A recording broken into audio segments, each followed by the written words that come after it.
కుల నాయకులకు, నా తోటి ఉద్యమకారులకు అందరికీ నా తెలంగాణ ఉద్యమాభివందనాలు. మేము ఇక్కడ వచ్చింది ఏదో కుల నుంచి రిప్రజెంటేషన్ కోసం అని రాలేదు. కానీ ఇక్కడ కనుక్కున్న తర్వాత దర్జీ కులం నుంచి ఎవరైనా వచ్చి రాలేదని కనుక్కున్నాను. దర్జీ కులం నుంచి ఎవరు రాలేదు కాబట్టి నేను ఒక 4 విషయాలు ఈ కులం మీద చెప్పాలనుకున్నాను. దర్జీ కులం చాలా అణగదొక్కబడిన కులం, వెనుక నెట్టేయబడిన కులం. దానికి చిన్న నిదర్శనం ఈరోజు ఆ కుల సంఘానికి ఇన్విటేషన్ రాకపోవడం.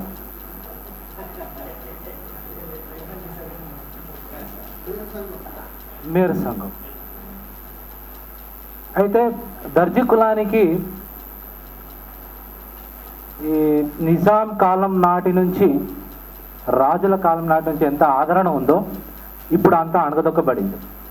ఆ రోజు కాలంలో రిక్షా కార్మికుడి దగ్గర నుంచి రాజు మట్టుకు అందరూ కాంటాక్ట్స్లో ఉండేవాళ్ళు దర్జీలతోటి. అరే నా పాయింట్ ఇట్లా కుట్టాలి, నా షర్ట్ ఇట్లా కుట్టాలి, కాలర్ ఇట్లా ఉండాలి, షేర్వాణి. అయితే ఇంకో గొప్ప విషయం ఏంటంటే ఒక నానుడి ఉంది దర్జీ కులానికి, దర్జీకు దశతో బసే.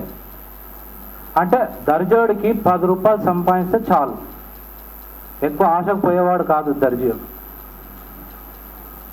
అందుకు ఈరోజు చాలా మటుకు వాళ్ళకు తెలంగాణలో, ఈ తెలంగాణ రాష్ట్రానికి సంబంధించిన హైదరాబాద్లో వాళ్ళకు సొంత ఇళ్ళు కూడా లేవు.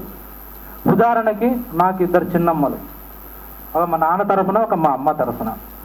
మా నాన్నకు సంబంధించాలంటే మా నాన్న తమ్ముడు మా కాక, ఆయనకి ఈరోజు మటు కూడా సొంత ఇల్లు లేదు. వాళ్ళు ఉసనాలంలో ఉండాల్సిన మనుషులు ఒక చిన్న గూడు ఉంటే అది కూడా అమ్ముకొని బల్కంపేట దగ్గరకు పోయి ఉన్నారు వాళ్ళు కిరాయి మీద. మా అమ్మకు సంబంధించిన మా అమ్మ చెల్లె వాళ్ళు ఇక్కడ మెదక్ వదిలిపెట్టి ఇక్కడ బతకడానికి కానీ ఇక్కడ హైదరాబాద్కి వస్తే 45 సంవత్సరాలు అయిపోయింది. ఈరోజు కూడా వాళ్ళకు ఒక చిన్న ఇల్లు లేదు. వాళ్ళు కిరాయి హుసేన్ షాలి దర్గాలో కిరాయికి ఉంటున్నారు. ఆ విధంగా దర్జీ కుల సంఘం అణగదొక్కబడింది, వెనుక నెట్టేయబడింది. ఏమాత్రం గుర్తింపు కూడా లేదు. చాలామందికి దర్జీ కులం ఉండదని కూడా తెలియదు. అరే దర్జీలో కులం ఉంటుందా, ఎవడంటే వాడు కుడుతున్నాడు కదా బట్టలు అని అంటారు చాలామంది. నిజమే కావచ్చు, కుర్తుడు కావచ్చు, కానీ దర్జీకి ఒక కులం ఉంది. ఇప్పుడు కాదు, నిజాం అంటే కులీ కుతుబ్ షా కాలం నాటి నుంచి ఉంది. ఇంకో గొప్ప విషయం ఏంటంటే ఈ దర్జీ కులము 90% కేవలం తెలంగాణలోనే ఉన్నారు. ఆంధ్రాలో కేవలం 10% కనిపిస్తారు. అది అక్కడ కనిపిస్తారు. 90% మీరు ఎక్కడ ఏ ఊరు చిన్న పల్లెటూరులో పోయినా కూడా మీకు దర్జీ కులాలు కనిపిస్తారు. ఇంకెక్కువ ఓల్డ్ సిటీలో ఉన్నారు. అయితే మా వంశము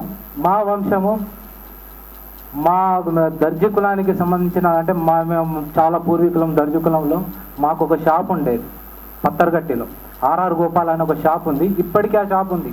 దానికి ఎగ్జాక్ట్లీ బ్యాక్ సైడ్ మా దర్జీ దుకాణం మాది ఉండే. మా తాతగారు మహారాజ్ కిషన్ ప్రసాద్ గారికి బట్టలు కుట్టినవాడు అనమాట. ఈరోజు ఆ వంశం చాలా హీన స్థితిలో ఉంది.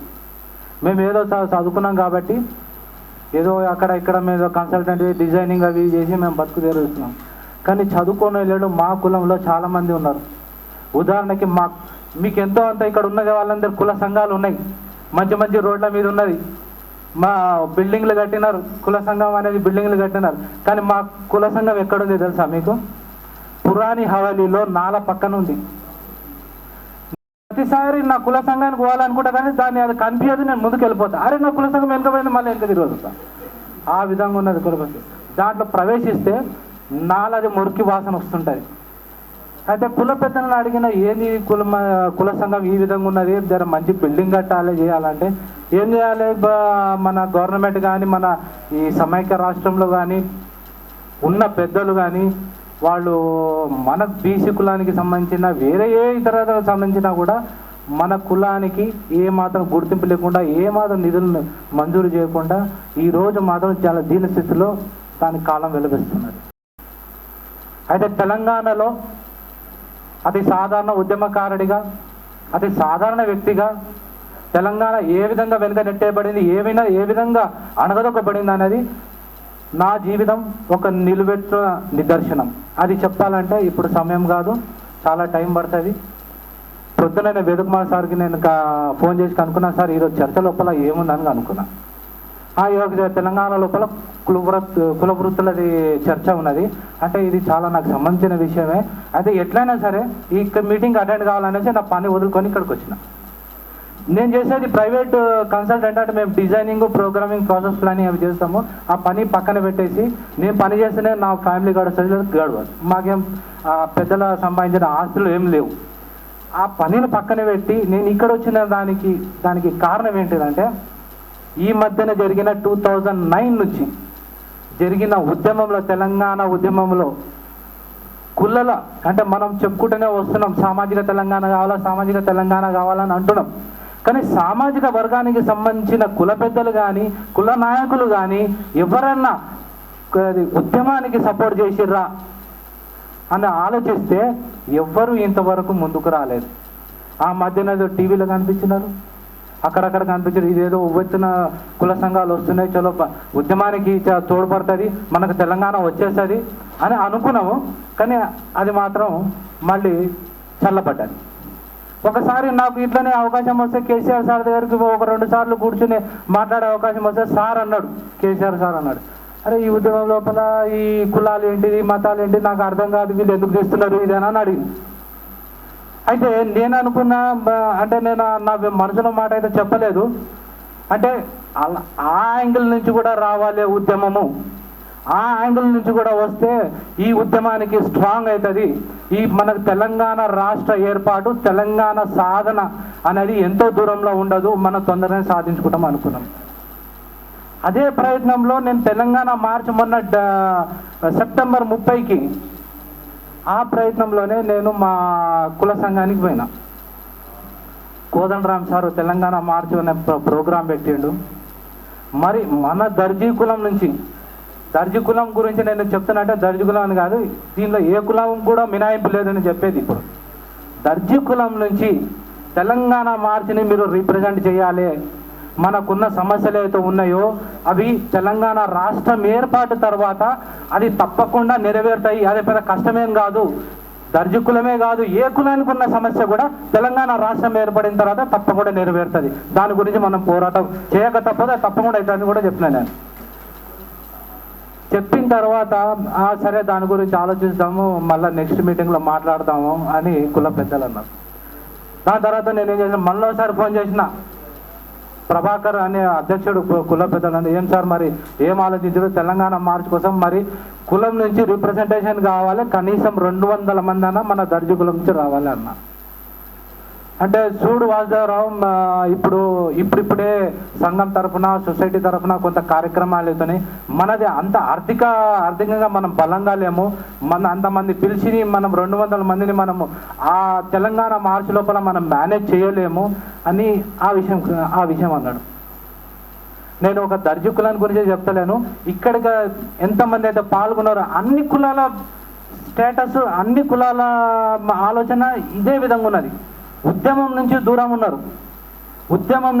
ఉన్నారు, ఉద్యమంకి అవకాశం వస్తే మాట్లాడతారు, ఆవేదన అందరు చెప్పినారు, అంటే వాళ్ళ సమస్యలు ఉన్నాయి, కరెక్టే, ఆవేదన ఉంది, తెలంగాణ రాష్ట్రం కావాలని ఉన్నది.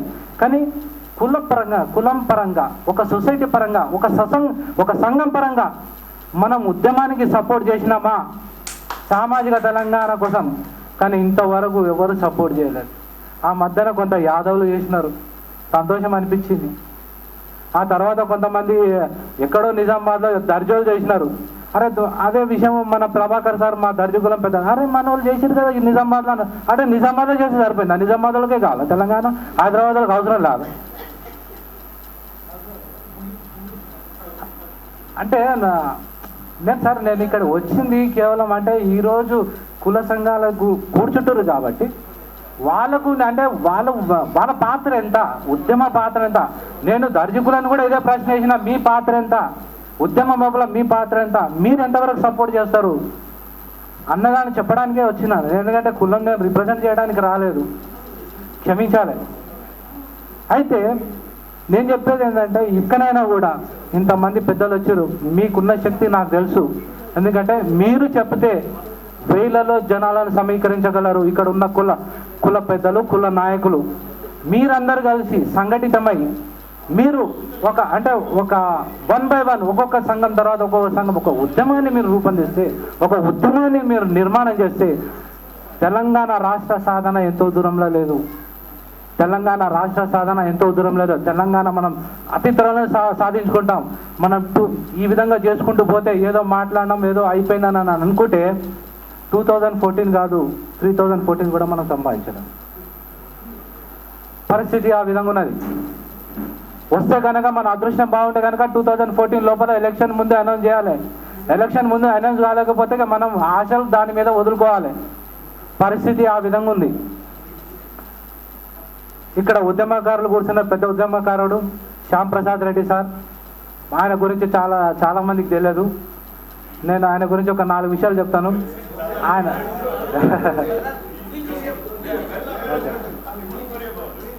అంటే అన్న ఒక ఉన్నత వర్గానికి సంబంధించిన ఒక ఆయనకి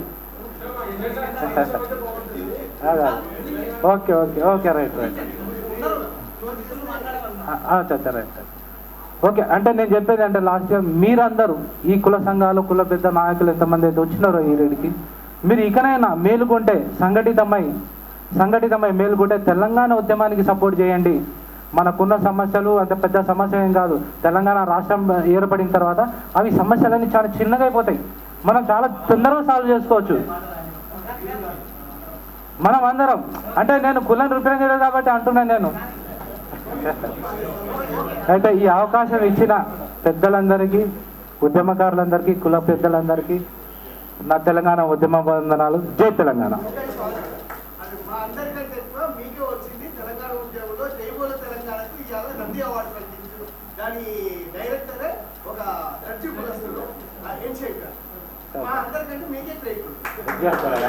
జై తెలంగాణ.